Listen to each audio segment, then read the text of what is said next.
அருட்பெருஞ்சோதி அருட்பெருஞ்சோதி தனிப்பெரும் கருணை அருட்பெருஞ்சோதி. எல்லா உயிர்களும் இன்புற்று வாழ்க, வள்ளல் மலரடி வாழ்க வாழ்க, கொல்லா விரதம் குவளை எல்லாம் ஓங்குக, நல்லோர் நினைத்த நலம் பெறுக, நன்றி நினைத்த எல்லோரும் வாழ்க இசைந்து. உலக மக்களே, அறிவார்ந்த அன்பர்களே, ஆண்மநேய ஒருமைப்பாடுடைய அன்பர்களே, அருட்பெருஞ்சோதி ஆண்டவருடைய திருவிளையாடல்களை பார்த்து கொண்டிருக்கிறோம். அருட்பெருஞ்சோதி ஆண்டிய திருவிளையாடல் இந்த பிரபஞ்சம் தோன்றிய காலத்திலிருந்தே எத்தனையோ திருவிளையாடல்கள், ஏராளமான திருவிளையாடல்கள் நடந்திருந்தாலும் கூட கலியுகத்தினுடைய கடைசி கட்டத்தில் நடந்த திருவிளையாடல் மிகவும் முக்கியத்துவம் வாய்ந்தது. காரணம், இந்த பிரபஞ்சத்தில் தோன்றிய 4 யுகங்களிலுமே கிரேத யுகம், திரேத யுகம், துவார யுகம், கலியுகம், இந்த 4 யுகங்களிலுமே தோன்றிய சமயங்கள், மதங்கள், மார்க்கங்கள் எல்லாவற்றுமே முடிவடைந்து விட்டது. ஒவ்வொரு யுகத்திற்கும் ஆயுள் காலம் உண்டு. அதே நேரத்தில் சமயங்களுக்கும், மதங்களுக்கும், மார்க்கங்களுக்கும் ஆயுள் காலம் உண்டு. ஒவ்வொரு யுகத்திலும் தோன்றிய சமயங்களும், மதங்களும், மார்க்கங்களும் அந்த யுகம் முடிவடையும் போது அதுவும் அழிந்துவிடும். யுகங்கள் அழிந்துவிடும், இதுவும் அழிந்துவிடும். அதே போல மார்க்கங்கள், உதாரணத்திற்கு எடுத்துக்காட்டாக கிரேத யுகத்திலே கலங்க மார்க்கம், திரேத யுகத்திலே திராவக மார்க்கம், துவார யுகத்திலே நவநீத மார்க்கம், கலியுகத்திலே பஸ்ம மார்க்கம் என்ற மார்க்கங்கள். ஒவ்வொரு யுகமும் அழியும் போது அந்த யுகத்தில் தோன்றிய மார்க்கங்கள் அழிந்துவிடும். அதே போல சமயங்களும் சரி, மதங்களும் சரி, அதனுடைய நெறிமுறைகள் எல்லாம் செயலற்று விடும் என்பதை திருவருட்பாவிலே இருக்கின்ற உண்மைகளை நாம் கண்கூடாக பார்த்து கொண்டிருக்கிறோம். அப்போது கலியுகம் முடிந்துவிட்டது. 1900 ஆண்டுகளிலே கலியுகம் முடிந்துவிட்டது. அதன் பிறகு தோன்றிய சதுர்யுகத்திலே, ஒளி யுகத்திலே வாழ்கின்ற மக்களுக்கு ஒரு ஆன்மீக மார்க்க வேண்டும் என்பதற்காகவே, அதுவும் அந்த மார்க்கம் சமரசமாக இருக்க வேண்டும்.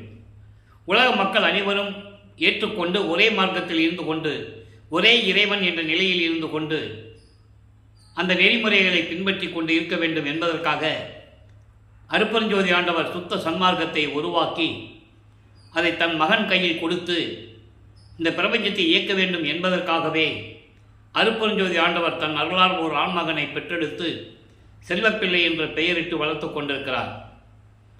பிரம்மன், திருமால், ருத்திரன், மகேஸ்வருடைய ஆயுள்காலம் முடிந்தவுடனே அவருடைய பதவிகள் எல்லாம் பறிக்கப்பட்டு இறுதியாக இருக்கின்ற சதாசிவத்தினிடம் ஒப்படைக்கப்படுகிறது. அப்போ சதாசிவத்தினுடைய ஆயுள் காலம் முடிவடைவதற்கு 51 ஆண்டுகள் பாக்கி இருக்கிறது. பிரம்மனுக்கு 4,32,000 வருடங்கள், திருமாலுக்கு 8,64,000 வருடங்கள், ருத்திரனுக்கு 12,96,000 வருடங்கள், மகேஸ்வரனுக்கு 17,28,000 வருடங்கள். இப்படி ஒவ்வொரு பதத்தலைவனுக்கும் ஆயுள் காலம் உண்டு. இந்த பதத்தலைவர்களை உருவாக்கியது யார்? அருட்பெருஞ்சோதி ஆண்டவர். இதெல்லாம் பிரபஞ்சத்தில் மறைக்கப்பட்ட உண்மைகள். அதை திருவருட்பாவிலே நாம் கண்கூடாக பார்க்கிறோம். இந்த பிரபஞ்சத்தின் உண்மைகளை எல்லாம், மறைக்கப்பட்ட உண்மைகள் எல்லாம், இந்த பிரபஞ்சத்தில் என்னென்ன திருவிளையாடல்கள் நடந்தது, என்னென்ன நிகழ்ச்சிகள் நடந்தது என்பதையெல்லாம் யாரும் வெளிப்படையாக கூறாததனால் வல்லப்பெருமான் அவர்கள் இந்த பூலோகத்திற்கு வருவிக்க உற்றார். இறைவனால் வருவிக்க உற்றவர். இந்த நிலைகளை பார்க்கும்போது இறுதியாக சதாசிவத்துடைய ஆயுள் காலம் 43,27,000 வருடங்களில் 20,000 வருடங்கள், 43,20,000 வருடங்கள்.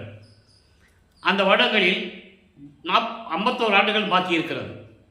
அப்போ இந்த 51 ஆண்டுகளுக்கு பிறகு இந்த பிரபஞ்சத்தை இயக்க வேண்டும். அதுக்கு ஒரு ஆள் வேண்டும். அப்போது இவர்களை எல்லாம் நம்ப முடியாமல் அருட்பெருஞ்சாண்டவர் அவர்களிடம் மறுபடியும் கொடுப்பதற்கு மனம் இல்லை.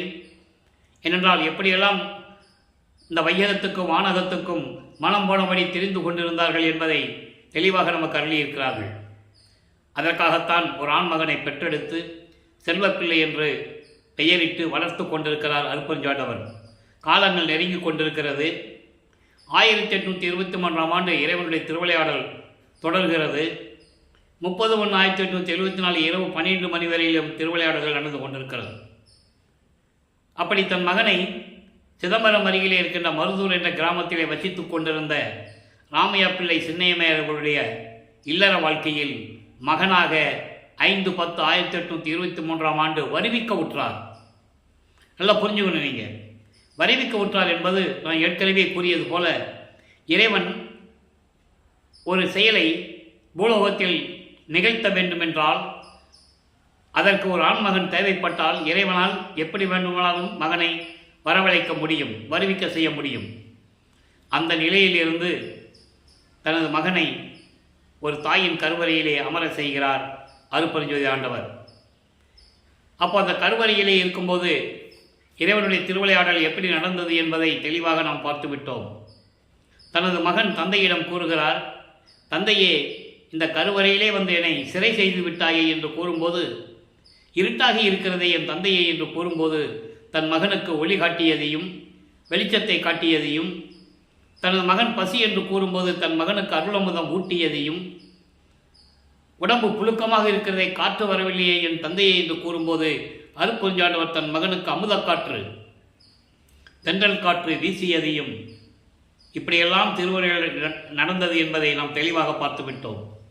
அதன் பிறகு 10 மாதம் கழித்து அந்த தாயின் கருவறையிலிருந்து நமது பிள்ளை பெருமானவர்கள் இந்த மண்ணுலகை தொடும்போது வானவர்களும் தேவர்களும் எப்படி வாழ்த்தி வரவேற்கிறார்கள் என்பதையும் பார்த்துவிட்டோம். எங்களை எல்லாம் ஆளப்போகும் அருள்கடலே என்று சொல்லி வாழ்த்தி வரவேற்கிறார்கள். அதன் பிறகு 5 மாத குழந்தையாக இருக்கும்போது நமது குழந்தை இறைவனை ஒரு திருவிழாவிற்காக சிதம்பரத்திலே திருவிழாவில் நடந்து கொண்டிருக்கிறது. அதற்காக குடும்பத்தோடு அழைத்து சென்று கொண்டிருக்கிறார்கள்.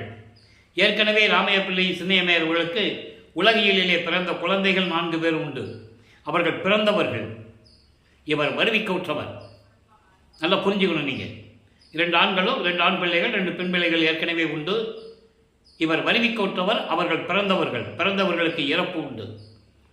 அப்போ இந்த நிலையில் இருக்கும்போது அவர்களுக்கு தெரியாது இறைவனுடைய மகன் இங்கே வந்து நம்ம வயிற்றிலிருந்து பிறந்திருக்கான்னு அவங்களுக்கு தெரியாது. எப்படி திருவெண்காட்டான் வீட்டிலே, திருவெண்காட்டான் என்பது பின்னாளில் பட்டினத்தார் என்று அழைக்கப்பட்டவர். திருவெண்காட்டில் எப்படி சிவபெருமான் குழந்தையாக வளர்ந்து கொண்டிருந்தார் என்பதை நீங்கள் புராணங்களில் படித்திருப்பீர்கள்.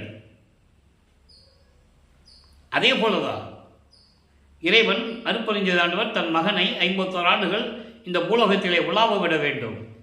தனது மகன் சமயங்களிலும் மதங்களிலும் மார்க்கங்களிலும் கூறப்பட்ட நெறிகளை பின்பற்றி கொண்டிருக்க வேண்டும். நமச்சிவாயா சிவாய நம சிவபெருமானை என்று பாடி ஒவ்வொரு கோயிலுக்காக போய் பாடி வணங்கி கொண்டிருக்க வேண்டும். சைவ சமயத்தின் அடையாளமாக திருநீர் பூசிக்கொண்டிருக்க வேண்டும். உத்தராட்ச மாலை போட்டிருக்க வேண்டும். இதெல்லாம் இறைவனுடைய திருவிளையாடல். அந்த எப்படி திருவிளையாடல் நடந்தது என்பதை நாம் ஏற்கனவே விளக்கமாக பார்த்து விட்டோம். எல்லாமே எனது திருவிளையாடல் மகனே என்று மகனிடம் கூறுவார் அருட்பெருஞ்சோதி ஆண்டவர். ஆக இறைவனுடைய திருவிளையாடல் நடந்ததை திருவெட்பாவிலே தெளிவாக நமக்கு அருளியிருக்கிறார்கள் வல்லப்பெருமானவர்கள். அப்போ நமது பிள்ளை பெருமானவர்களை குழந்தை இறைவனை அங்கே சிதம்பரத்துக்கு கூட்டு போகிறாங்க. எல்லாருமே சாமி கும்பிடுறாங்க. நடராஜனை பார்த்து கும்பிடுறாங்க. அங்கே ஒரு திருவிழா நடக்குது. அந்த காலத்தில் கிராமத்திலேருந்து ஒரு நகரத்துக்கு போகணுன்னா மாட்டு வண்டி கட்டிட்டு போவாங்க, நடந்து போவாங்க. புளி சோறு தயிர் சோறுலாம் கட்டிக்கிட்டு மூட்டை கட்டிக்கிட்டு போவாங்க. அப்போ அந்த நிலையில் இருக்கும்போது அங்கே தன் மகனுக்கு மட்டும் சுயரூபத்தை காட்டுகிறார். வெட்ட வெளியாக காட்டுகிறார்.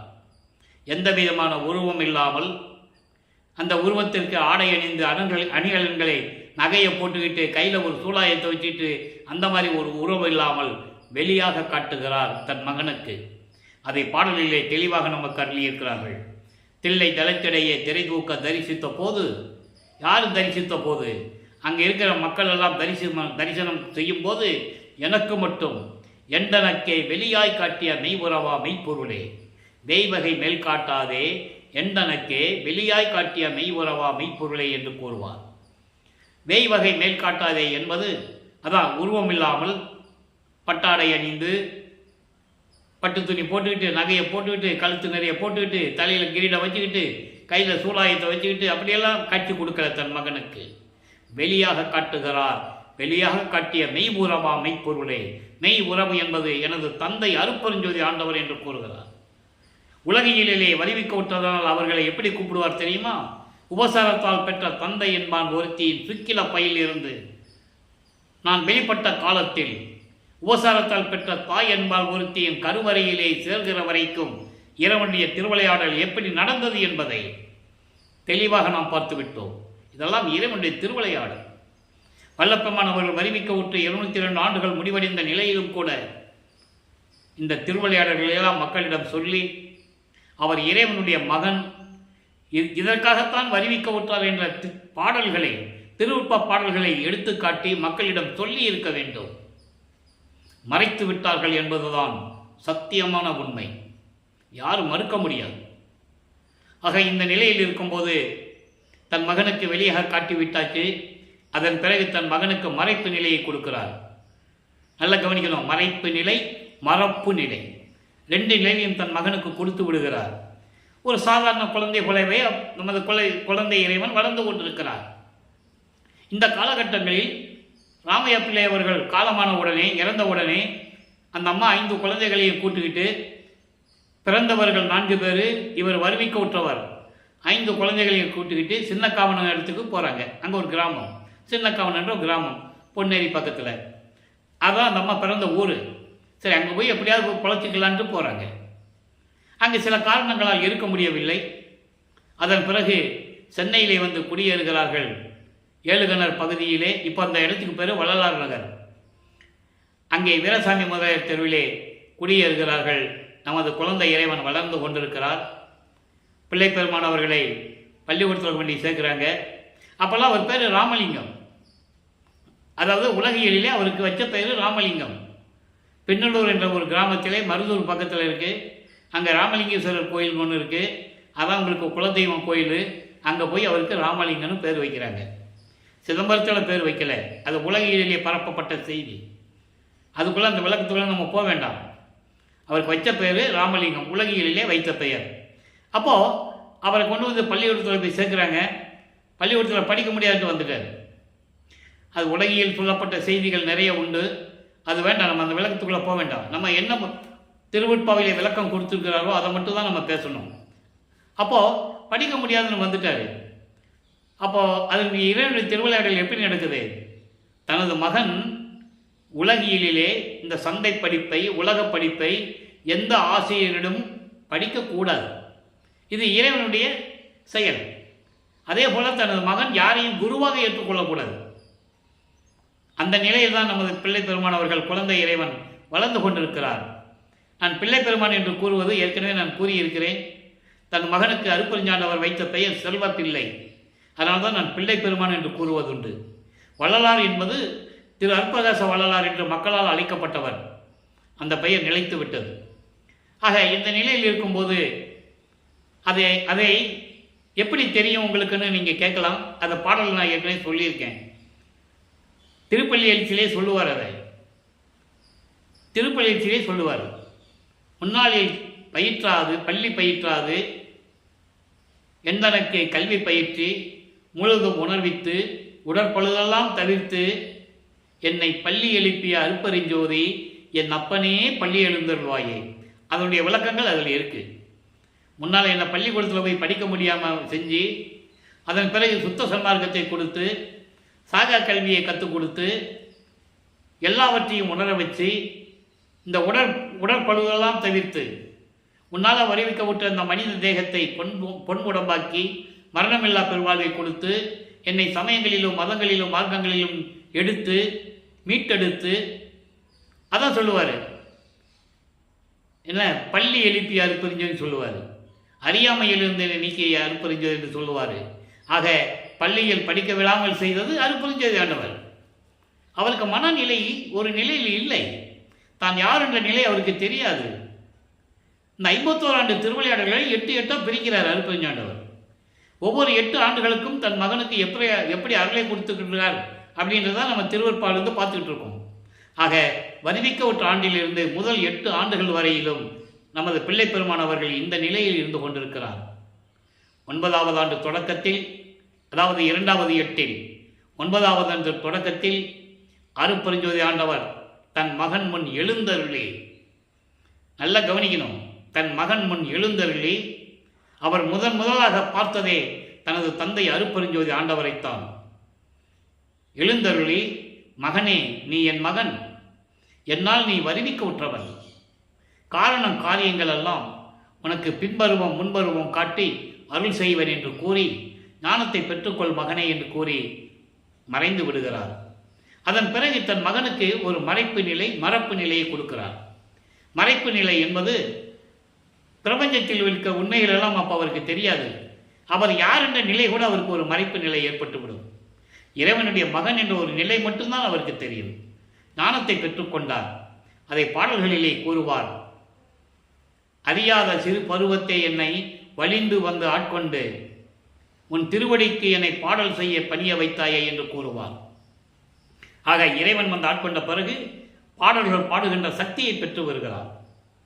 இப்போ அவருக்கு தெரியும், இறைவனுடைய மகனும் தெரியும்.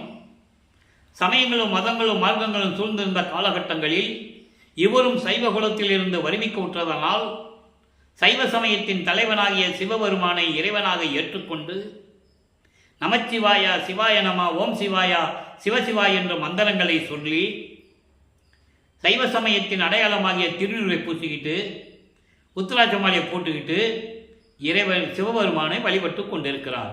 அவர் அப்படி தான் இருக்கணும். என தன் மகன் அங்கே இருக்க வேண்டும். 51 ஆண்டுகள் இந்த உலக மக்களிடையே உலாவ வேண்டும். அதன் பிறகு சுத்த சன்மார்க்கத்தை பெற்ற பிறகு இதெல்லாம் பொய் என்று சொல்ல வேண்டும். ஞானசரியிலே சொல்லுவார், பொறித்த மதம் சமயம் எல்லாம் பொய்யே என்று கூறுவார். ஞானசரிய விளக்கம் நாம் பின்னாளில் பார்க்க போகிறோம். அப்போ இந்த நிலையில் இருக்கும்போது சிவபெருமானை வழிபட்டு கொண்டிருக்கிறார். 1ஆம் திருமுறை உருவாகிறது. 9 ஆண்டுகளிலிருந்து 12 ஆண்டுகளுக்குள் என்ன நடந்தது என்பதை 1ஆம் திருமுறையிலிருந்து நாம் பார்த்து கொண்டிருக்கிறோம்.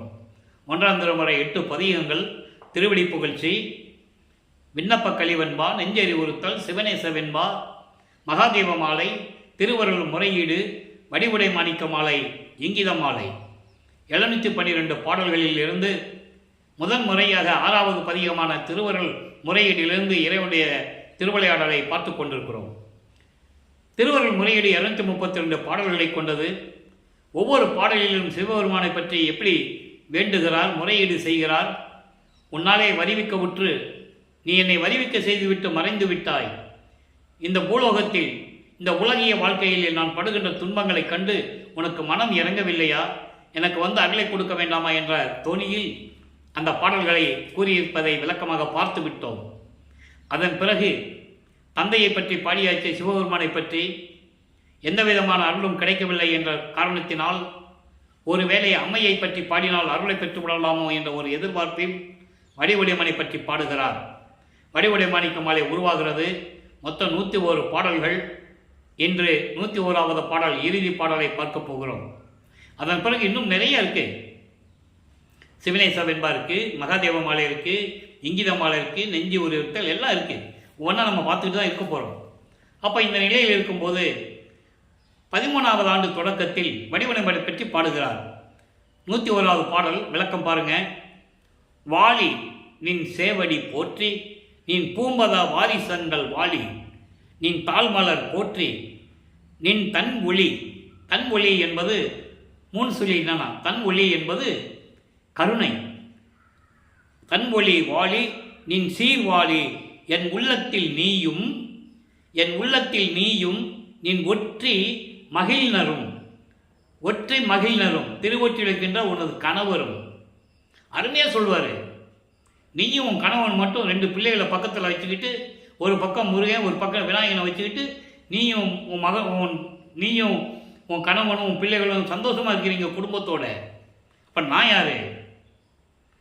நான் உன் கணவனாலே வருவிக்க விட்டு இந்த தெருவில் அலைஞ்சிக்கிட்டு இருக்கேன் அப்படிலாம் சொல்லுவார். அந்த பாடுடைய விளக்கங்களெல்லாம் பார்த்துருக்கோம். அதுக்கு தான் இங்கே சொல்கிறாரு, இறுதியாக சொல்கிறாரு, நீயும் நின் ஒற்றி மகிழ்நரும் நீ வாழி என் ஆருயிர் வாழ்வே வடிவுடை மாணிக்கமேன்னு சொல்கிறார். அதாவது என் அம்மையே வடிவுடை மாணிக்கமே, நீயும் திருவொற்றிலே விளங்கி கொண்டிருக்கின்ற உனது கணவரும் வாழி. உன்னுடைய அருள் போற்றி வாழி, உன் திருவடிக்கு போற்றி வாழி என் அம்மையே வடிவுடை மாணிக்கமே, உன்னுடைய கருணையும் உன்னுடைய அருள் புகழும் வாழி. எப்படி அழகாக சொல்கிறார் பாருங்க. சொல்லிட்டு உன்னுடைய திருவடிகள் இருக்கிறதே தாமரை மலர்கள் போன்ற மென்மையான சிவந்த திருவடிகளுக்கு போற்றி வணங்குகிறேன். வாழி வாழி என் அம்மையே விரைவில் வந்து எனக்கு அருள்வாயாக என்று சொல்லி இந்த பாடலை நிறைவு செய்கிறார். எனவே அன்பர்களே, இந்த பாடலோடு வடிவடை மாணிக்கமாளியுடைய விளக்கங்கள் நிறைவடைகிறது.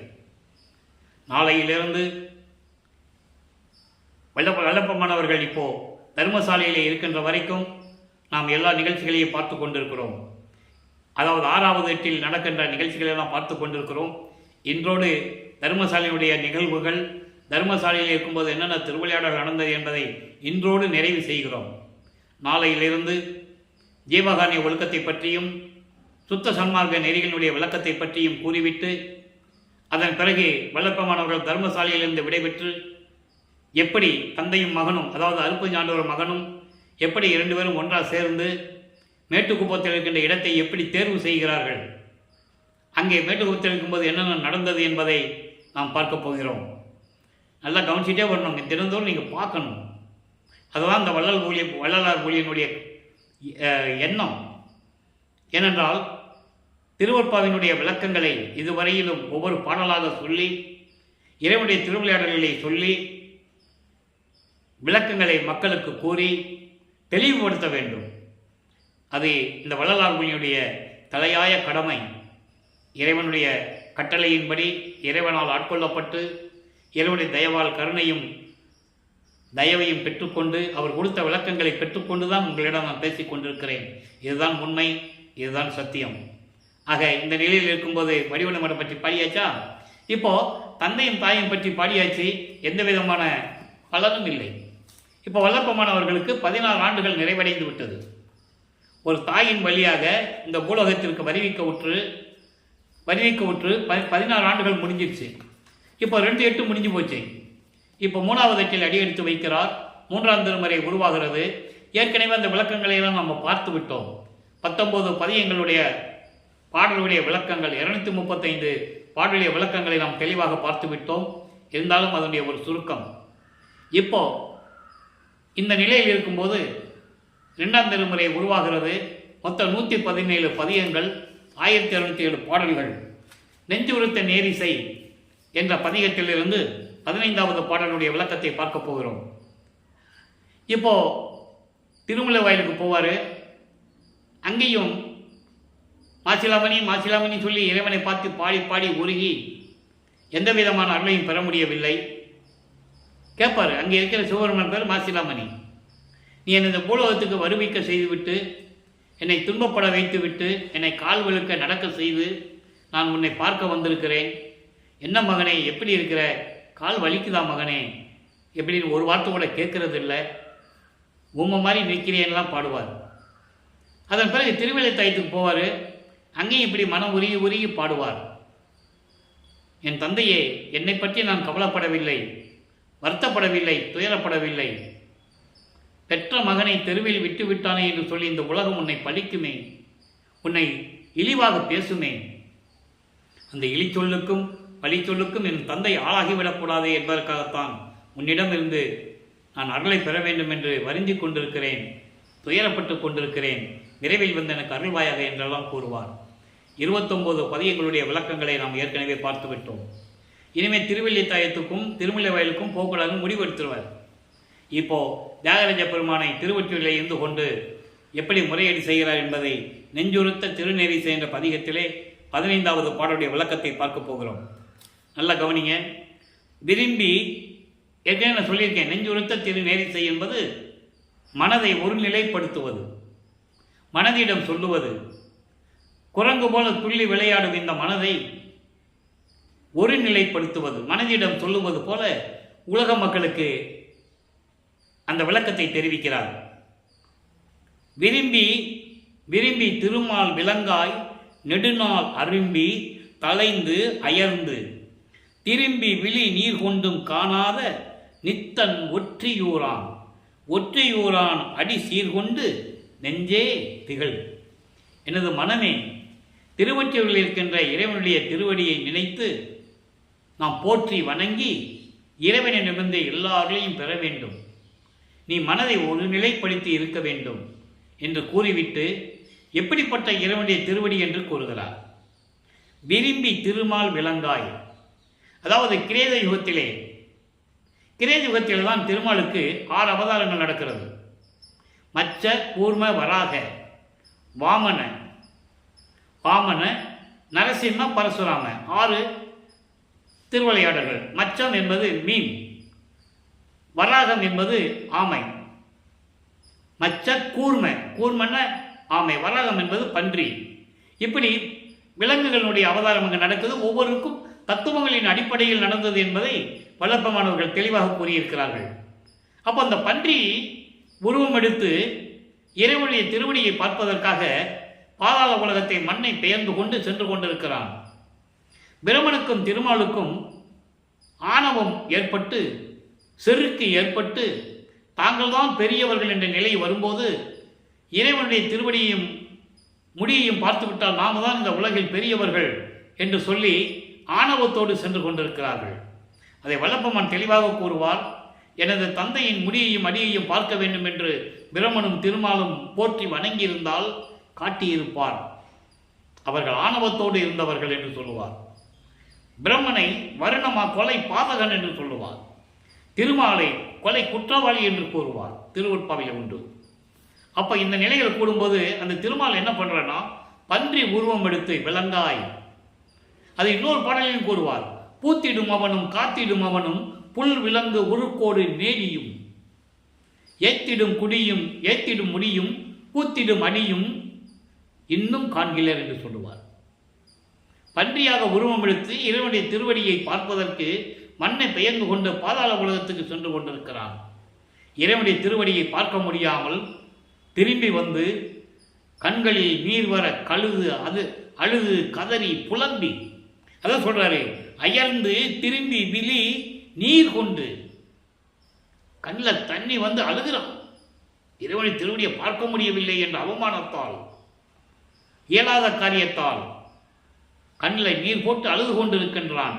அப்படி அவன் பார்க்க முடியாத திருவடியை நாம் அப்படிப்பட்ட திருவடியை நாம் வணங்கினால் இறைவனுடைய அருளை பெற்றுவிடலாம் மனமே. எனவே இறைவனுடைய திருவடியை போற்றி வணங்குவாயாக. மனதை ஒரு நிலைப்படுத்தி நீ ஒரு நிலையில் இருக்க வேண்டும் என்று சொல்லி மனதிடம் சொல்லுவது போல உலக மக்களிடம் சொல்லுகிறார். அப்படிப்பட்ட இறைவனுடைய புகழை தெரிவிக்கிறார். ஆக இந்த நிலையில் இருக்கும்போது வல்லப்பமான் அவர்களுக்கு 16 ஆண்டுகள் முடிந்துவிட்டது. இப்போ 17வது ஆண்டிலிருந்து 24 ஆண்டுகளுக்குள் என்ன நடந்தது என்பதை 3ஆம் தலைமுறையில் இருக்கின்ற அத்தனை பாடலுடைய விளக்கத்தை பார்த்து விட்டோம். இப்போ காலங்கள் மாறுகிறது. இறைவன் காட்சி கொடுக்கிறார், ஆனால் மறைந்து விடுகிறார். எந்த விதமான அருளையும் கொடுப்பதில்லை, பேசுவதில்லை.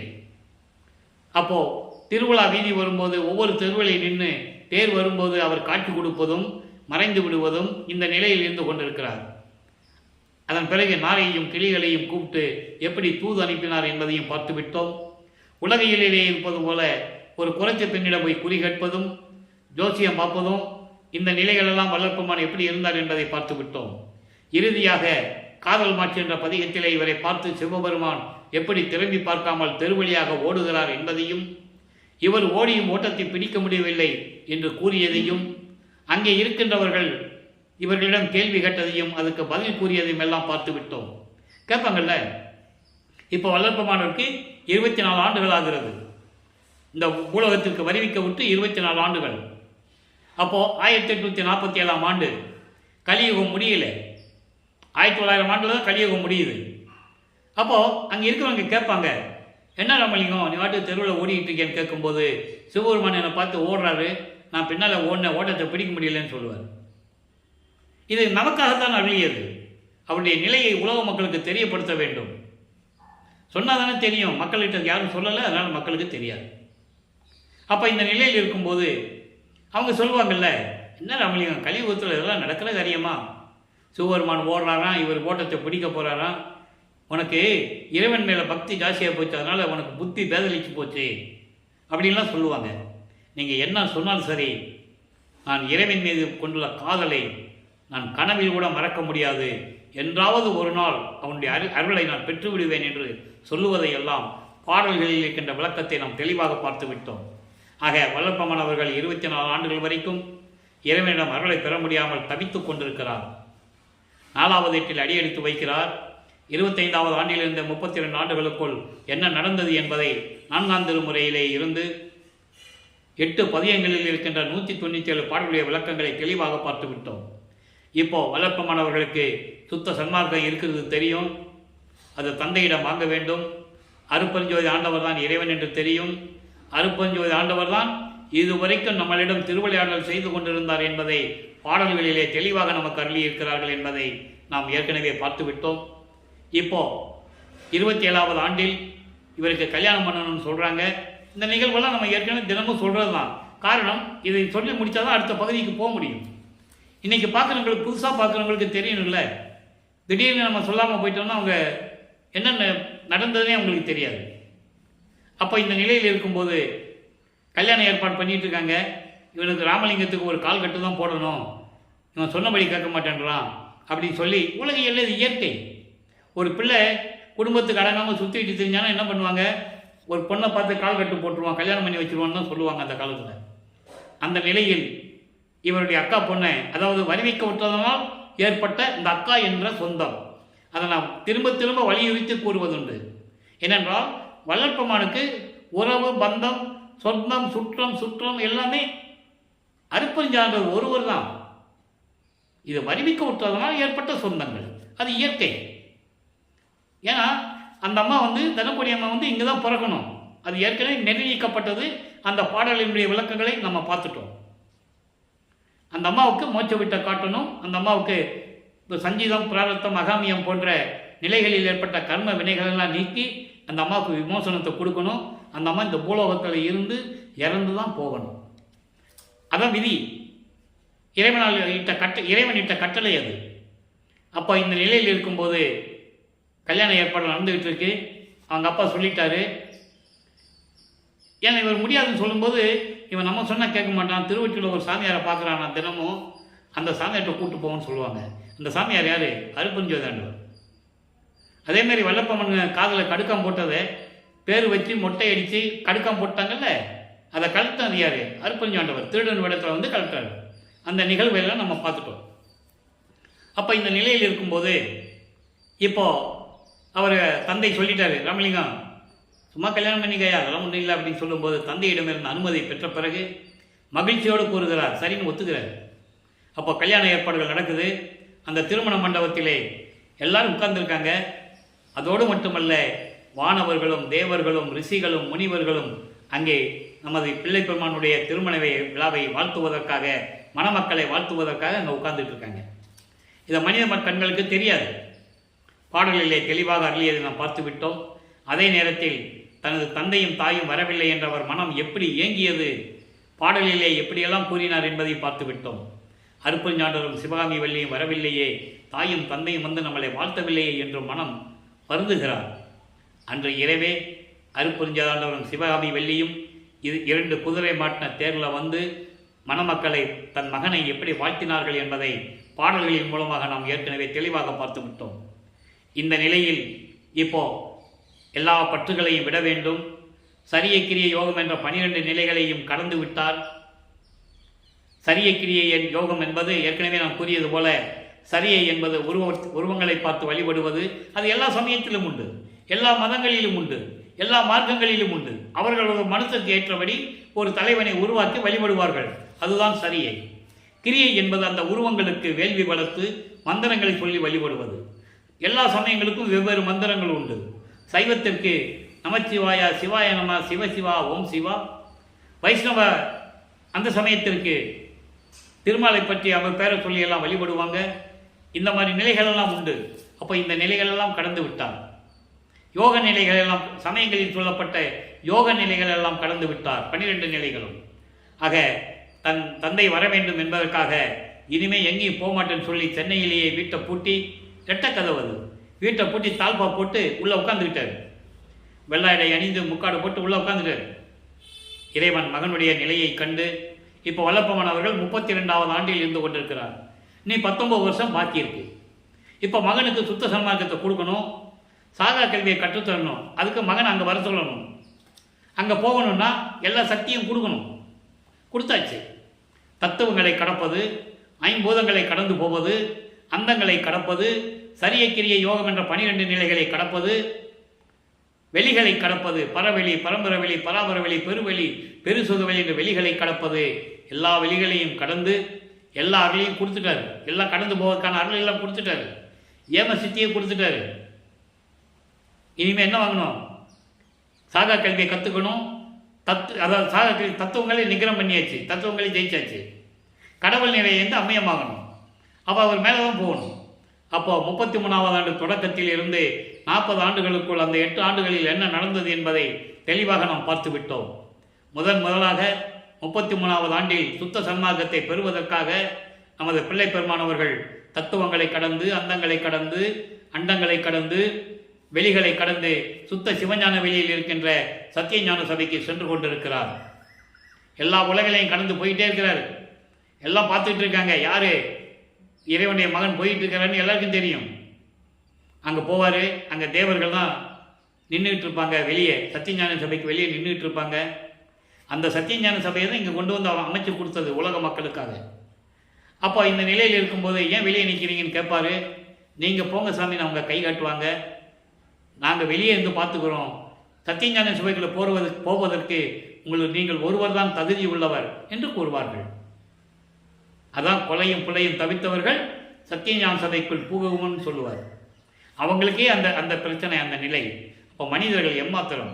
அதனால தான் மனிதர்களுக்கு அதை சொன்னார். அப்போ இந்த நிலையில் இருக்கும்போது மகனை தந்தை வரவேற்கிறார். வரவேற்று மகனை இந்த ஆடைகள் எல்லாம் கலைந்துவிட்டு புனித நீராடி புத்தாடை அணிந்து அணிகலங்களெல்லாம் அணிந்து மங்கள கோலத்துடன் வருவாயாக தெளிவாக சொல்லுவார். தந்தையின் கட்டளையை ஏற்று அதன்படி வந்து அமர்கிறார். 2.5 நாள்களில் உனக்கு மணிமுடியை சூட்ட வேண்டும் என்று கூறுவார். மணிமுடி சூட்டி உனக்கு பொற்காப்பு அணிய வேண்டும். பொற்காப்பு என்பது இளவரசன் பட்டம். இளவரசன் பட்டம் என்பது தந்தைக்கு அப்புறம் மகனுக்கு பிரபஞ்சத்தை இயக்குவதற்கான அத்தனை அதிகாரங்களையும் அளிப்பது. அந்த நிலையில் மகனை வரவழைத்து சிங்காசனத்திலே அமர வைத்து மணிமுடி சூட்டி பொற்காப்பு அணிந்து மகனே சுத்த சன்மார்க்கத்தை பெற்றுக்கொள் என்று சுத்த சன்மார்க்கத்தை தன் மகனிடம் ஒப்படைக்கிறார். இவரும் பெற்றுக்கொள்ளுகிறார். பெரிய சிவானுபவத்தால் சுத்த சன்மார்க்கம் பெற்றேன், இரவாமை உற்றேன் கான் தோழி என்று கூறுவார். நிறைய இடங்களிலே உண்டு பாடல்கள். சுத்த சன்மார்க்கத்தை தந்தையிடமிருந்து பெறுகிறார். அதன் பிறகு இங்கே வந்து உலக மக்களிடம் சொல்லுகிறார், சுத்த சன்மார்க்கம் என் மார்க்கம் என்று கூறுகிறார். அதை நீங்கள் புரிஞ்சுக்கணும். அப்போ இந்த நிலையில் சாகா கல்வியை கற்றுத்தருகிறார். அதை பிரம்மன் திருமால் முதல் இந்திரன் முதல் எல்லாம் தேவர்களும் ரிஷிகளும் முனிவர்களும் சத்தியஞான சபைக்கு வெளியே இருந்து முகத்திலே கோபத்தோடும் ஏக்கத்தோடும் பரிதோடும் பார்த்து கொண்டிருக்கிறார்கள் என்பதை பாடல்களின் மூலமாக பார்த்து விட்டோம். மெய்யர்கள் வியப்பிலே உண்டு. நாகாதிபனும் நாராயணனும் நான்முகனும் நறுமுறுமெனவே ஞான அமுதம் அளித்தாய் நானும் உண்டு துண்ணவே. ஞான அமுதம் என்பது என்ன? சுத்த சன்மார்க்கத்தை பெற்றுக்கொண்டார். சுத்த சன்மார்க்கத்தை கொடுத்தாய். அதன் பிறகு தொடர்ந்து எனக்கு சாகா கலையை பயிற்று தந்த தயவை சாற்றலுக்கரிது தெளிவாக சொல்லுவார்.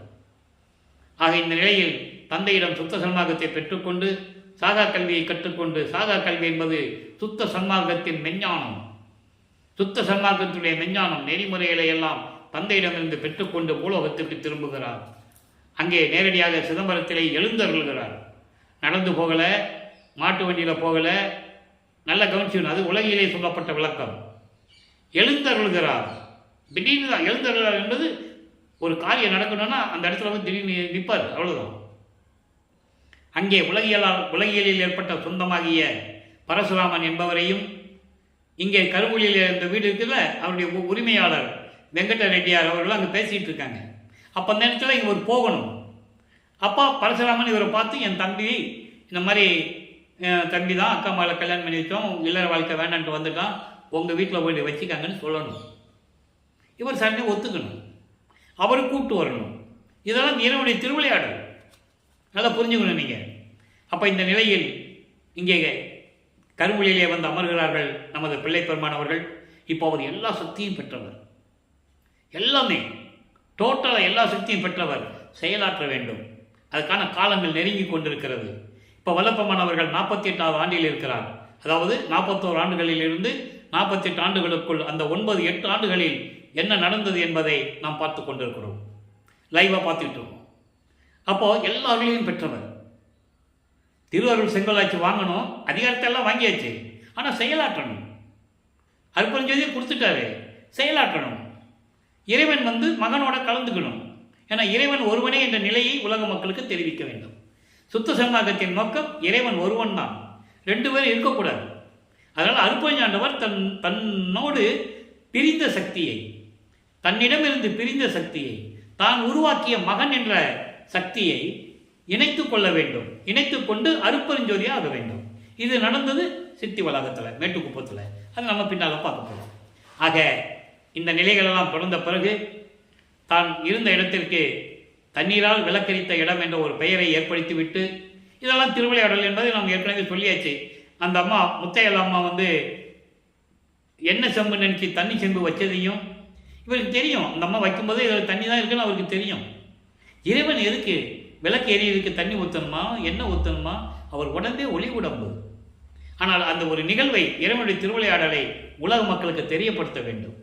அந்த நிலை தொடர்ந்த பிறகு இப்போ ஜீவகாருண்ய ஒழுக்கம் உருவாக வேண்டும். அதற்கு ஒரு தர்மசாலை வேண்டும். தந்தையும் மகனும் உரையாடுகிறார்கள். அருட்பெருஞ்சாண்டவரும் மகனும் உரையாடி ஒரு இடத்தை தேர்வு செய்கிறார்கள். அந்த இடத்த தான் இவர் கேட்குறாரு. நல்லா புரிஞ்சுக்கணும். நீங்கள் இதெல்லாம் உணர்வோடு புரிய வேண்டும். அப்போ தான் இறைவனுடைய திருவிளையாடல்னு உங்களுக்கு ஒரு உணர்வு வரும். ஏற்கனவே பேசி, மகனே இந்த இடத்துல தர்மசாலை வைக்கணும், நீ போய் உலகம் அந்த ஏரியா மக்கள்கிட்ட போய் பார்வதிபுரம் மக்கள் போய் பேசு. உடனே இவர் அதே மாதிரி போய் பேசுகிறாரு. சாமி தானே, மகிழ்வோடு கொடுக்கிறார்கள். அந்த இடத்தை பெற்றுக்கொண்டு கருப்பூரிலிருந்து விடைபெற்று அந்த இடத்தை பெற்றுக்கொண்டு 23/5/1867 ஒரே நாளில் தர்மசாலையை நிறுவி அன்றே அணை அடுப்பை மூட்டி உணவை சமைத்து பசியோடு வருகின்றவர்களுக்கு பசியை போக்கிக் கொண்டிருக்கிறார். நம்மையெல்லாம் படைத்து காத்து கொண்டிருக்கின்ற இறைவன் அருட்பெருஞ்சோதி ஆண்டவராகிய வள்ளற்பெருமானவர்கள். அவர் அருட்பெருஞ்சோதி. அது போக போக தான் உங்களுக்கு புரியும். அப்போ இந்த நிலையில் இருக்கும்போது ஜீவகாருண்ய ஒழுக்கம் உருவாகிறது. அன்பர்களே, இன்றோடு தர்மசாலையிலே நமது பிள்ளை பெருமானவர் இருக்கும்போது என்னென்ன திருவிளையாடல் நடந்தது என்பதை பார்த்து விட்டோம். இன்றோடு நிறைவடைகிறது. நாளை ஜீவகாருண்ய ஒழுக்கத்திலிருந்து ஆரம்பித்து சுத்த சன்மார்க்க நெறிகளை சொல்லிவிட்டு மரணமில்லா பெருமாளுடைய விளக்கத்தை கூறிவிட்டு நாம் பிள்ளை பெருமானவர்கள் தர்மசாலை விட்டு விடைபெற்று தந்தையும் மகனும் அருட்பெருஞ்சாண்டவரும் தன் மகனும் எப்படி மேட்டுக்குப்பம் செல்லுகிறார்கள், அந்த இடத்தை எப்படி தேர்வு செய்கிறார்கள் என்ற விளக்கங்களை எல்லாம் நாம் பார்க்க போகிறோம். அதன் பிறகு அங்கே உருவான பேருபதேசம், கொடியேற்றம், சன்மார்க்க கொடி கட்டியது, பேருபதேசம் செய்தது, ஞானசரியை அருளியது, அகவலை அருளியது, இந்த விளக்கங்களை எல்லாம் நாம் பின்னாளிலே பார்க்க போகிறோம். இப்போ ஜீவகாருண்ய ஒழுக்கம் ஏற்கனவே 7 பிரிவுகளிலே இருந்தது என்று கூறிவிட்டோம். பசி, கொலை, பிணி, தாகம், இச்சை, எளிமை, பயம், இதெல்லாம் 7 பிரிவுகளில் உடையது. ஒவ்வொன்றுக்கும் ஒரு தொடர்பு இருக்குது. அந்த நாளையிலிருந்து ஒவ்வொரு தொடர்பாக ஒவ்வொரு பகுதியாக நாம் பார்க்க போகிறோம். இப்போ 1869 நீதிமன்றத்திலே வழக்கு தொடரப்பட்டது. ஆறுமுக நாவலர் மூலம் வழக்கு தொடரப்பட்டது. முத்துசாமி ஐயர் என்ற ஒரு வழக்கறிஞரை நியமித்து ஆறுமுக நாவலர் வழக்கை தொடர்ந்து விட்டார். வடலூரிலே ராமலிங்கம் என்ற ஒருவர் எந்த கல்லூரியிலும் இலக்கணம் இலக்கியம் கற்காமல் பாடல்களை தவறாக எழுதி கொண்டு சமயங்களையும் மதங்களையும் மார்க்கங்களையும் சாடிக்கொண்டு ஜாதிகளையும் சாடிக்கொண்டு பாடல்களை இயற்றி கொண்டிருக்கிறார். நாங்கள் காலங்காலமாக சமயங்களிலும் மதங்களிலும் மார்க்கங்களிலும் ஜாதிகளிலும் பற்றுக்கொண்டு வாழ்ந்து கொண்டிருக்கிறோம். இது எங்களை புண்படுத்துகிறது. எனவே அவர் இட்ட திருவற்பாவையிலே அவர் எழுதி பெயரிட்ட திருவற்பாவை திருமுறைகள் என்று அழைத்துக் கொண்டிருக்கிறார். அது உகந்ததல்ல. திருமுறைகள் என்பது 12 திருமுறைகள், தேவாரம், திருவாசகம், திருமந்திரம் போன்றதுதான் திருமுறைகளை தவிர இது தவறான பாடல்கள். எனவே திருவற்பாவை மறுப்பாய் என்று அறிவிக்க வேண்டும் என்ற வழக்கு தொடர்ந்து விட்டால் விசாரணைக்கு வருகிறது. வாதியிடம் விசாரணை நடைபெற்று முடிந்து விட்டது. வாதி என்பவர் அவர் ஆறுமுக நாவலர். பிரதிவாதி எங்கே என்று நீதிபதி பிரிட்டிஷ்காரர் கேட்கிறார். அவர் பேர் தெரியல, ஆனால் பிரிட்டிஷ்காரர் என்பது மட்டும் உறுதியாக தெரியும். டிரான்ஸ்லேஷனுக்கு ஒரு ஆள் இருப்பாங்க. அப்போ அந்த நிலையில் இருக்கும்போது எங்கே பிரதிவாதி எங்கே, ராமலிங்க பிள்ளை எங்கே என்று கேட்கும்போது அங்கே நீதிமன்ற ஊழியர் 3 தடவை பேரை வச்சு கூப்பிடுவாங்க. இன்றைக்கி நீதிமன்றத்தில் அந்த வழக்கம் உண்டு. 3 தடவை பேர் வச்சு கூப்பிடுவாங்க. ராமலிங்க பிள்ளை கூப்பிடும்போது திடீரென்று எழுந்து அருளுகிறார். அவர் மாட்டு வண்டியில் போகலை, நடந்து போகலை. அப்போ அவருக்கு எல்லா சக்தியும் உண்டு. நல்லா நீங்கள் ஞாபகம் வச்சுக்கணும், புரிஞ்சுக்கணும். இது வரைக்கும் அப்படி தான் சொன்னாங்க. இல்லையா? அவர் எழுந்தருளுவார். அவர்கள் இவ்வளவு ஆற்றலாம் இருக்குன்னு யாரும் மக்கள்கிட்ட சொல்லலை. அப்போ அந்த நிலையில் இருக்கும்போது எழுந்தருளுகிறார். நீதிபதி பார்க்கிறார், இவரும் பார்க்கிறார், இவர் காட்சி கொடுக்கிறார். நீதிபதி எந்திரிச்சு நிற்கிறார். நீதிபதி எந்திரிச்சு நின்னோடனே அங்கே இருக்கிறவங்க எந்திரிச்சு நிற்பாங்கல்ல. நீதிபதி எந்திரிச்சு நிற்கணும் அவசியம் இல்லை. ஆக அந்த நிலை எப்படி வந்தது என்பதுதான் சூட்சமமான விளக்கங்கள், இறைவன் கொடுத்த விளக்கம் அது. அப்போ அவர் புரிஞ்சுக்கிறார். எப்படி நீங்கள் பாடல் எழுதினீர்கள், உங்கள் மீது என்ன வழக்கு என்று தெரியுமா என்று கேட்கிறார். தெரியாது என்று சொல்லுகிறார். அவருக்கெல்லாம் தெரியும். நீங்கள் எந்த கல்லூரியிலே படிக்காமலும் இலக்கணம் இலக்கியம் கற்றுக்கொள்ளாமலும் தவறாக பாடல் எழுதி கொண்டிருக்கிறீர்கள் என்று சொல்லுகிறார்கள். நீங்கள் எப்படி பாடல்களை எழுதினீர்கள்? இப்படி அவர் கேட்டிருக்க கூடும். இவர் பதில் சொல்லியிருப்பார். இது என் செயல் அல்ல, இறைவன் சொன்னால் நான் எழுதினேன். அருட்பெருஞ்சோதி ஆண்டவர் இறைவனால் நான் எழுதினேன், இறைவன் சொன்னால் எழுதினேன் என்று சொல்லுவார். அதான் உண்மையும் கூட. அப்பவும் அவருடைய உண்மையான நிலையை சொல்ல மாட்டார். நான் அவருடைய மகன் அப்படின்லாம் சொல்ல மாட்டார். சொல்லவும் கூடாது. மக்கள் உணர வேண்டும். அதனால் பாடல்களை கூறியிருக்கிறார். அதை மக்களிடம் சொல்ல வேண்டும். கற்றவர்கள், தெரிந்தவர்கள் மக்களிடம் சொல்ல வேண்டும். அவர்களும் சொல்லலை. அப்போ இந்த நிலையில் இருக்கும்போது திருவருட்பாவை மறுப்பாய் என்று அறிவிக்க முடியாது. திருவருட்பா தான் மக்களுக்கு ஏற்றது. இதில் எந்த ஜாதியும் மதமும் சமயங்களும் அடிப்படையில் இது எழுதவில்லை என்றெல்லாம் கூறி தீர்ப்பு கூறுகிறார். சாதியும் மதமும் சமயமும் பொய்யென ஆதியில் உணர்த்திய அருட்பெருஞ்சோதி என்று கூறுவார் பிள்ளைப்பெருமானவர்கள் நீதிமன்றத்திலே. சாதியும் மதமும் சமயமும் காணா ஆதி அநாதயம் அருட்பெருஞ்சோதி என்று கூறியிருப்பார். அதைதான் நமக்கு அகவலிலே நமக்கு அருளினார்கள் என்பதை நீங்கள் புரிந்து கொள்ள வேண்டும்.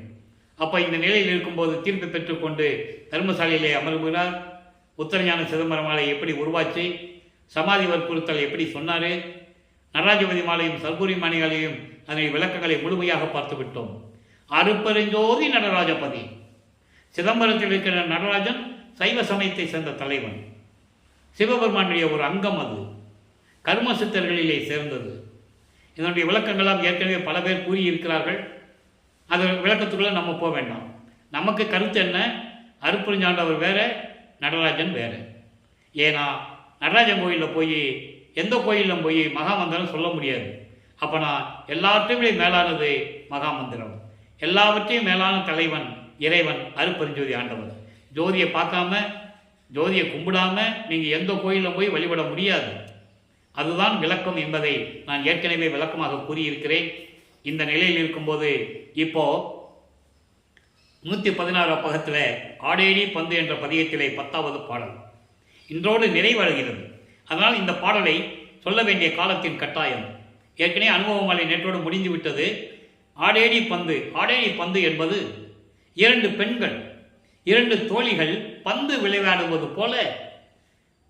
விளையாடுவது போல இறைவனுடைய நிலையை சொல்லுவது, இறைவனிலிருந்து எப்படி அருளை பெற்றுக்கொண்டேன் என்று தோழியிடம் சொல்லுவது போல உலக மக்களுக்கு எப்படி வளர்ப்பமானவர்கள் கன்வெர்ட் பண்ணுறாரு, எப்படி உலக மக்களுக்கு சொல்கிறார் என்றதுதான் இந்த பாடல். ஏற்கனவே நம்ம விளக்கங்கள் கொடுத்துருக்கிறோம். இருந்தாலும் இன்றும் அந்த பாடலுடைய விளக்கத்தை சொல்ல வேண்டிய கடமை இந்த வள்ளலார் ஊழியனுக்கு உண்டு. இப்போ பாருங்க, துதி செய்யும் முத்தரும் சித்தரும் காண, துதி செய்யும் முத்தரும் சித்தரும் காண, சுத்த சன்மார்க்கத்தில் உத்தம ஞான பதி செய்யும் சித்திகள் பற்பளவாக பாரிடை வானிடை பற்பல காலம் விதி செய்ய பெற்றனன். இது வரைக்கும் விளக்கம் சொல்லுவாங்க. இதெல்லாம் ஒரே வரியாக தான் வரும். எங்கேயும் புஸ்தக கமாலாம் கிடையாது, ஒரே வரி மாதிரி தான் இது. அதாவது ஏற்கனவே தவம் செய்து கொண்டிருக்கின்ற முத்தர்களும் சித்தர்களும் பார்க்கும்படி சுத்த சன்மார்க்கத்தில் இருக்கின்ற அருட்பெருஞ்சோதி ஆண்டவர் உத்தம ஞானபதி. உத்தம ஞானபதி என்பது அருட்பெருஞ்சோதி ஆண்டவர். அவர் செய்யக்கூடிய சித்திகள், அருள் செயல்கள் பற்பளவாக பல சித்திகளை இந்த பூலோகத்திலும் விண்ணுலகத்திலும் பற்பல காலம் விதி செய்ய நான் பெற்றனன். நல்லா புரியணும். சும்மா வந்தார் போனாருன்னா பேசக்கூடாது. வளர்ப்பமலை பற்றி பேசும்போது இப்பவும் சொல்கிறேன், தயவு செய்து சுத்த சன்மார்க்கத்தை பேசுகின்றவருடைய திருவடிகளுக்கு சொல்லுகிறேன், மிகவும் தாழ்மையுடன் சொல்லுகிறேன். வல்லப்பமானை பற்றி பேசும்போது அவருடைய இந்த மாதிரி செயல்களை எல்லாம் மக்களிடம் சொல்லுங்கள். பொதுப்படையாக பேசக்கூடாது. பாடலின் உண்மை என்ன சொல்றார் அவரு? தவம் இருக்கின்ற முத்தர்களும் சித்தர்களும் எல்லாரும் பார்க்கும்படி, இந்த உலகமே பார்க்கும்படி, இந்த பிரபஞ்சம் பார்க்கும்படி சுத்த சன்மார்க்கத்தின் தலைவனாகிய சுத்த சன்மார்க்கத்தின் தலைவனாகிய அருட்பெருஞ்சோதி ஆண்டவர் செய்யக்கூடிய அருள் செயல்களை, சித்திகளை, பல சித்திகளை பல காலம் இந்த பூலோகத்திலும் விண்ணுலகத்திலும் நான் செய்ய, விதி செய்ய என்பது நான் செய்ய பெற்றனன், நான் செய்து கொண்டிருக்கிறேன். எவ்வளவு தெளிவாக சொல்றாருங்க, நீங்க புரிஞ்சுக்கணும். நான் செய்ய பெற்றனன், இன்று தொட்டு என்றும், இன்றையிலிருந்து எக்காலத்திலும் மெய்யருள் ஜோதியால் விளைவிப்பன். இது எங்கிருந்து சொல்றாரு? தர்மசாலின்னு சொல்றாரு. அதனாலதான் இந்த பாடலோட நிறைவு செய்யணும். எப்படி தெளிவா சொல்ற பாருங்க. மெய்யருள் ஜோதியால், அருட்பெருஞ்சோதி ஆண்டவனுடைய அருளால், அருட்பெருஞ்சோதியின் விளக்கத்தினால் நான் இந்த பூலோகத்திலும் விண்ணுலகத்திலும் நான் சித்திகளை செய்து கொண்டிருக்கிறேன். எக்காலத்தும் எல்லா நிலைகளிலும் இந்த பிரபஞ்சம் இருக்கின்ற வரை இனிமேல் இந்த யுகத்திற்கு அழிவில்லை. கிரேத யுகம், திரேதயுகம், துவாரயுகம், கலியுகம் அழிந்து போனது போல இந்த ஒளியுகம், இந்த சதுர் யுகம் அழியப் போவதில்லை. இதற்கு ஆயுள் இல்லை, ஆயுள் காலம் இல்லை. இதற்கு முன்னால் ஆண்டவர்களுக்கு ஆயுள் காலம் உண்டு. நான் மரணமில்லா பெருவாழ்வில் இருந்து கொண்டிருக்கின்றவன் சொல்றாரு. ஒவ்வொரு யுகத்திலையும் இருந்து கொண்டிருக்கின்றவன் நான். ஊழிதோறும் ஊழி உளப்பராது ஓங்கி வாலி என்று எனக்கு வாய்த்த நன்னிதியே என்று கூறுவார். நான் அந்த வரத்தை பெற்றுக்கொண்டு வந்தவன். ஊழிதோறும் ஊழி உயிர் தலைத்து ஓங்கினன் என்று கூறுவார். ஊழிதோறும் ஊழி உலவினும் அழியா உடம்பை அளித்தனன் என்று கூறுவார். அப்போ ஒவ்வொரு யுகத்திலையும் பிள்ளை பெருமானில் இருந்ததை தெளிவாக கூறுகிறார். அதை இப்பவும் சொல்றாரு. இன்று தொட்டு எக்காலத்தும், இன்று தொட்டு என்றும் மெய்யருள் ஜோதியால் விளைவிப்பன். நான் தான் பிரபஞ்சத்தை இயக்கிக் கொண்டிருக்கப் போகிறேன். அதிகாரம் வந்துவிட்டது. எல்லாரையும் என் தந்தை கொடுத்து விட்டார். நானும் இந்த பூலோகத்திலும் விண்ணுலகத்திலும் பல தடவை பல சித்துகளை செய்து என் தந்தையிடமிருந்து நற்பெயர் வாங்கினேன் சொல்லுவாரு. நற்பெயர் வாங்கினேன் என்று ஒரு பாடலிலே சொல்லுவார். அதான் இங்கே சொல்றாரு. நான் தான் இந்த பிரபஞ்சத்தை இயக்கப் போகிறேன் என்று சொல்லுகிறார். அண்டர்லைன் நல்லா கவனிக்கணும் நீங்க. மெய்யருள் ஜோதியால் விளைவிப்பன். நான் தான் செய்ய போறேன். எப்போ? சித்து உலகத்துல எங்கள் அப்பா என் கூட சேர்ந்த பிறகு நாங்கள் ஒன்றா அருட்பெருஞ்சோதி ஆண்டவராயிடுவோம். அப்போ என் தந்தை என் உள்ள இருக்கிறார். அவர் என் உள்ளத்தில் இருந்து கட்டளையிடுவார். நான் பிரபஞ்சத்தை இயக்குவேன். அடுத்து சொல்றாரு பாருங்க. நீ அச்சமயம் பார்க்கலாம், அந்த சமயத்தினை பார்க்கலாம் தோழி. தோழிகள் பந்து விளையாடுவது போல, ரெண்டு தோழிகள் பந்து விளையாடும் போது பேசிக்கிறாங்க. இந்த நிலையை உலக மக்களுக்கு தெரிவிக்கிறார். உலக மக்களே, இதெல்லாம் நீங்க பார்க்க போறீங்க. இந்த அதிசயத்தை நான் தான் இந்த பிரபஞ்சத்தை இயக்க போறேன். நீங்க இதை பார்க்க போறீங்க. அதான் சொல்றாரு. அச்சமயம் பார்க்கலாம். நீங்களாம் அந்த சமயத்தில் நீங்க தெரிஞ்சுக்க போறீங்க. சுத்த சன்மார்க்க காலம் தொடங்க போகுது. அப்ப நீங்க தெரிஞ்சுக்கிறீங்க. சொல்லிட்டு ஆடேடி பந்து. ஆடேடி பந்து என்பது விளையாடுவது போல கூறுவது. அதை சுத்த சன்மார்க்கத்தில் இருந்து கொள்ளுங்கள் என்று கூறுகிறார். சுத்த சன்மார்க்கத்தில் இருந்து கொண்டு ஆடேடி பந்து. பின்னாடி சொல்லிடுவார். அருட்பெருஞ்சோதி கண்டு ஆடேடி பந்து சொல்லிட்டாரா? சுத்த சன்மார்க்கத்தில் இருந்து கொண்டுதான் நீ இறைவனை வழிபட வேண்டும். சுத்த சன்மார்க்கத்தில் இருந்து கொண்டுதான் நீ ஜீவகாரண்யம் பண்ண வேண்டும். நாளைக்கு நம்ம ஜீவகாரண்யம் சொல்லும்போது அந்த விளக்கம் உங்களுக்கு வரும். ஏனதானெல்லாம் செய்யக்கூடாது. அது ஜீவகாரண்யத்தின் ஒழுக்கத்துக்கு புறம்பானது. சுத்த சன்மார்க்க நெறிகளை பின்பற்றி கொண்டு ஜீவகாரண்யம் செல்ல வேண்டும். அப்ப நான் எப்படி அதை பின்பற்றுவது? நாளைக்கு நம்ம சொல்ல போறோம். ஜீவகாரண்யம் எப்படி பண்ணணும், அது எப்படி நெறியில் இருந்து பண்ணணும், பசி வந்த அதனுடைய கொடுமை எப்படி இருக்கும், அந்த நிலைகளை நாளைக்கு நம்ம பார்க்க போறோம். இப்போ ஆக நான் தான் பிரபஞ்சத்தை இயக்கப் போகிறேன் என்ற நிலையையும், சுத்த சன்மார்க்கத்தில் இருந்து கொண்டு அருட்பெருஞ்சோதியை வணங்க வேண்டும். அதான் அருட்பெருஞ்சோதி கண்டு ஆடேடி பந்து. அருட்பெருஞ்சோதி தான் இறைவன் என்பதை உணர்ந்து, அருட்பெருஞ்சோதி தான் இறைவன் என்பதை உணர்ந்து சுத்த சன்மார்க்கத்தில் இருந்து கொண்டு இறைவனை வணங்கிக் கொண்டு நீங்கள் இருக்க வேண்டும் உலக மக்களே என்று கூறுகிறார். அடுத்தபடியாக சிவசிவ ஜோதி என்ற பதிகத்திலே 118வது பதிகத்திலே 14வது பாடல், எப்படி இறைவன் எந்தெந்த நிலைகளை கடக்கிறான், அதே நிலைகளை நான் எப்படி கடக்கிறேன் என்ற நிலையை கூறுவது. என் தந்தை இந்த நிலைகளிலிருந்து கடந்தவன், அதே போன்று நானும் அவருடைய மகனாகிய நானும் இந்த நிலைகளை கடந்து கொண்டிருக்கிறேன் என்று கூறுவதுதான் இந்த பாடல். 6 அந்தத்தே நிறை ஜோதி, 6 அந்தத்தே நிறை ஜோதி, 6 அந்தங்கள், கலாந்தம், போதாந்தம், யோகாந்தம், நாதாந்தம், சித்தாந்தம், வேதாந்தம், இப்படி 6 அந்தங்கள் உண்டு. இந்த அந்தங்களை எல்லாம் பரிபூர்ணமாக கடந்த இறைவன் அருட்பெருஞ்சோதி. அதே போன்று நானும் அந்தங்களை கடந்தவன். அருமையாக சொல்லுவாரு, நம்ம அனுபவங்களிலே பார்த்துட்டோம். உரிய அந்தங்கள் 6ஐயும் சுத்த சித்தாந்த வேதாந்த அந்தங்களையும் கடந்தேன் என்று கூறுவார், கண்டு அறிந்தேன் என்று கூறுவார். சரியை கிரியை கடந்து விட்டேன், அந்தங்களை கடந்து விட்டேன் என்றெல்லாம் கூறுவார். அந்த நிலையில் இங்கே சொல்றாரு, 6 அந்தத்தை கடந்த இறைவன், அவைக்கு அப்புறத்து அப்பாலும் ஆகிய ஜோதி. அதான் சொன்னேன், தத்துவங்களை கடப்பது, அந்தங்களை கடப்பது, சரிய கிரிய யோக இந்த 12 நிலைகளை கடப்பது, வெளிகளை கடப்பது. அப்போ இதுக்கு அப்பாலும் இருக்கின்ற ஜோதி சுத்த சிவஞான வெளியிலே இருக்கின்ற ஜோதி. 16வது நிலை, 13வது நிலை ஞான சரியை, ஞான கிரியை, ஞானத்தில் யோகம், ஞானத்தில் ஞானம், கடவுள் நிலை அறிந்து அமயமாகக்கூடிய நிலை. அந்த நிலையில் இருக்கின்றவர் அருட்பெருஞ்சோதி. அவைக்கு அப்புறத்து அப்பாலும் இருக்கின்ற ஜோதி. அடுத்து சொல்ற பாருங்க, வீரும் பெருவெளி ஜோதி. பெருவெளியிலே இருந்து கொண்டிருக்கின்ற, அருளோடு விளங்கி கொண்டிருக்கின்ற இறைவன். மேலும் பெருவெளிக்கு அப்புறம் நிறைய வெளிகள் இருக்கு. பரவெளி, பரம்பரவெளி, பராபரவெளி, பெருவெளி. அந்த வெளியும் கடந்து இருக்கின்ற இறைவன். பெருசுகவெளி, வெட்டவெளி. அப்படி மேலும் வெட்ட வெளியில் விளங்கிய ஜோதி.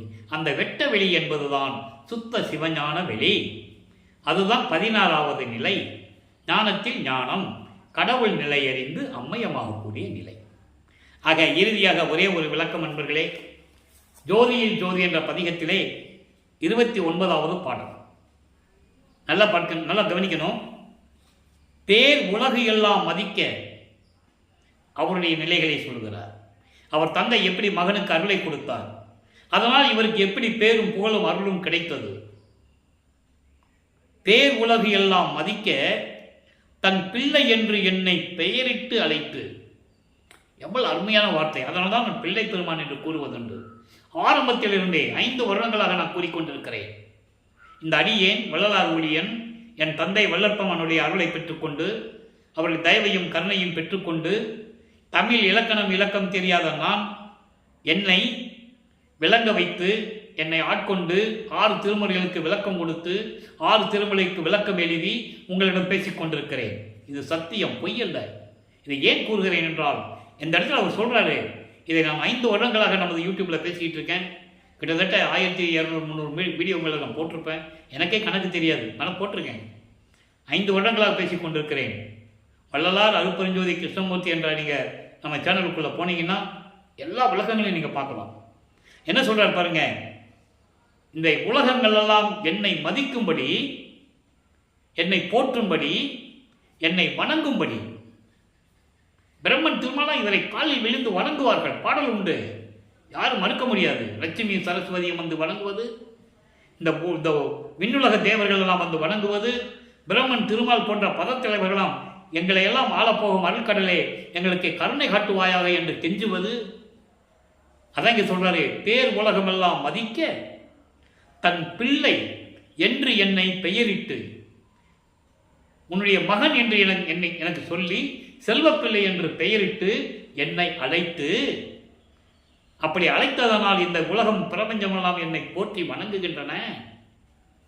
அழைத்து சீர்வுற செய்தது, சீர்வுற செய்தது, எல்லாரையும் எனக்கு கொடுத்தது. உலக மக்களே பாரீன உலக மக்களே, என் தந்தை இந்த உலகமெல்லாம் மதிக்கும்படி எனக்கு செல்வப்பிள்ளை என்று பெயரிட்டு, இவன் எனது மகன் என்று அறிமுகப்படுத்தி, இந்த பிரபஞ்சத்தை எனக்கு இயக்க வைத்தது அருட்பெருஞ்சோதி ஆண்டவர் எனது தந்தை. உலக மக்களே, இது யார் என்று நீங்கள் நினைக்கிறீர்கள்? திருச்சிற்றம்பலத்தே திருநடச்சோதி. திருச்சிற்றம்பலத்தை இருக்கின்ற திருவிளையாடல் செய்து கொண்டிருக்கின்ற அருட்பெருஞ்சோதி நடராஜபதியாகிய தனி தலைமைப்பதி. அதான் திருநடச்சோதி, தனி தலைமைப்பதி, சுத்த சன்மார்க்கத்தின் தலைவன், ஆதியும் அந்தமில்லா தோன்றிய இறைவன், சுயமாக தோன்றிய இறைவன், சாதியும் மதமும் சமயமும் கடந்த இறைவன்.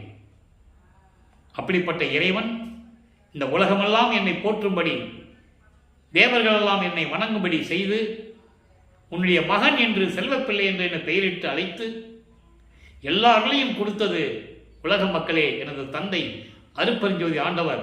அவர் யார்? திருவிளையாடல் செய்து கொண்டு என்னை ஆட்கொண்ட இறைவன், திருச்சிற்றம்பலத்திலே இருக்கின்ற இறைவன் என்று கூறி இந்த பாடலை நமக்கு அருளியிருக்கிறார்கள். எனவே அன்பர்களே, இன்றுடன் நமது பிள்ளை பெருமான் அவர்கள் தர்மசாலையிலே இருக்கும்போது, அதாவது ஒரு தாயின் கருவறையிலிருந்து வருவிக்க செய்து சென்னையிலே 33 ஆண்டுகள் இருந்து அதன் பிறகு இறைவனிடம் போய் சுத்த சன்மார்க்கத்தை பெற்றுக்கொண்டு மீண்டும் வந்து கருவூலிலே இருந்து தர்மசாலையிலே இருந்து எப்படி இறைவனுடைய திருவிளையாடல்கள் நடந்தது என்பதை முழுமையாக பாடல்களின் விளக்கமாக உண்மையாக சத்தியமாக நிகழ்வுகளை எல்லாம் நாம் பார்த்துவிட்டோம். மன நிறைவுடன் சொல்லுகிறேன், இறைவனுடைய கட்டளையின்படி இறைவன் கொடுத்த பணிகளை நான் நிறைவாக செய்து கொண்டிருக்கிறேன் என்று நான் நம்புகிறேன். நாளையிலிருந்து என்னால் ஜீவகாரண ஒழுக்கத்தை சொல்லணும், சுத்த சன்மார்க்க நெறியை சொல்லிட்ட பிறகுதான், மரணமில்லா பெருவாழ்வை சொல்லிட்ட பிறகுதான் நம்ம மேட்டுக்குப்பம் சித்தி உலகத்துக்கு போக முடியும். நாளையிலிருந்து இறைவனுடைய அருளால், இறைவனுடைய தயவின் கருணையின் அருளால் நான் உங்களுக்கு விளக்கி கூற கடமைப்பட்டிருக்கிறேன். நீங்கள் இந்த நிகழ்ச்சியை பாருங்கள். நீங்களும் சுத்த சன்மார்க்கத்தில் இருந்து இறைவனை வணங்கி அருட்பெருஞ்சோதி அருட்பெருஞ்சோதி தனிப்பெருங்கனை அருட்பெருஞ்சோதி என்ற மகாமந்திரத்தை சொல்லி இறைவனை வழிபட்டு இறைவனுடைய அருள்களையும் செல்வங்களையெல்லாம் பெற்று இந்த வையகத்திலே நீங்கள் நோயற்ற வாழ்வில் வாழ வேண்டும், வாழ்வாங்கு வாழ வேண்டும் என்று கூறி வள்ளலார் ஊழியன் இறைவனுடைய தயவாலையும் கருணையாலையும் விடைபெறுகிறேன். மீண்டும் நாளை சந்திப்போம். நன்றி, வணக்கம். அருட்பெருஞ்சோதி அருட்பெருஞ்சோதி தனிப்பெருங்கருணை அருட்பெருஞ்சோதி. நாளை வரும் விளக்கங்களையெல்லாம் கண்டு மகிழுங்கள். நன்றி, வணக்கம்.